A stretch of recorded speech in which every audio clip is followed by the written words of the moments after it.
Hey guys, Ben Nyhart here, Bayou Mortgage Guy, Nations Lending Mandeville. I promised you guys I was going to bring you a video on interest rates and why they are rising so fast. So that's what we're going to talk about today, but we're also going to talk about what we see for those interest rates in the future, and then ultimately we want to know what that's going to do to our buying power as home buyers. So please give me 3 minutes of your time. I promise you we're going to learn a lot today, and at the end of the day you're going to learn what your buying power is going to be like with these rising interest rates. So what we want to know, to go to what's going on now, we're going to go back to the past, 2008, when the economy was in the tank, the stock market was hitting lows. Basically, the federal government was trying to boost the economy by implementing a plan called quantitative easing. What is quantitative easing? Okay, so quantitative easing is basically the federal government was going to be buying mortgage-backed securities and treasury bonds from banks to give them more money to lend to help entice buyers into the market.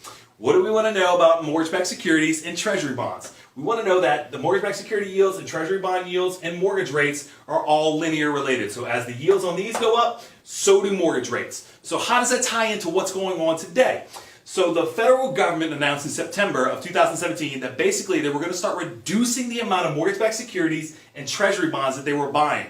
So what does that mean? So now they're going to have to find new investors for these mortgage-backed securities and treasury bonds, because you take the biggest buyer of these out of the market, you're going to have to find new investors. So how do you entice new investors to buy these? You raise the yield. So if we know that mortgage-backed security yields and treasury bond yields are going up, and that's what they're doing, they're raising these yields to entice new buyers, so are the mortgage rates. So what does that bring us to today? What does that mean in the big picture?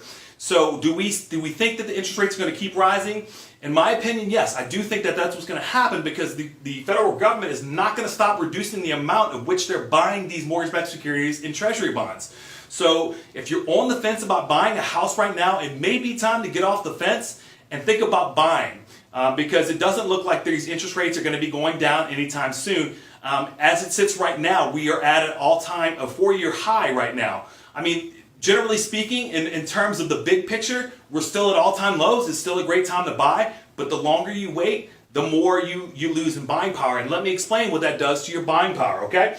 So let's just say right now we have a pre-qualified buyer as of today for $200,000. Let's say that pre-qualified buyer just wants to wait and see if the mortgage rates go down in 6 months. Well, 6 months from now, interest rates have risen 1%. So now that $200,000 buyer is now a $175,000 buyer. They're going to be paying the same mortgage note on a $200,000 house today as they would be 6 months from now when interest rates rise 1%. So they're basically losing $25,000 in buying power because they wanted to wait and see if maybe mortgage rates went down. So guys, if you're on the fence about buying a house, and you need some help and some advice, please give me a call. I give free consultations. So let me know if you have any questions about this. I'd be more than happy to go over it with you. And as always, guys, you can follow me on all the social media platforms at Bayou Mortgage Guy. I hope you guys learned something today, and have a great Thursday, guys, and I'll talk with you soon.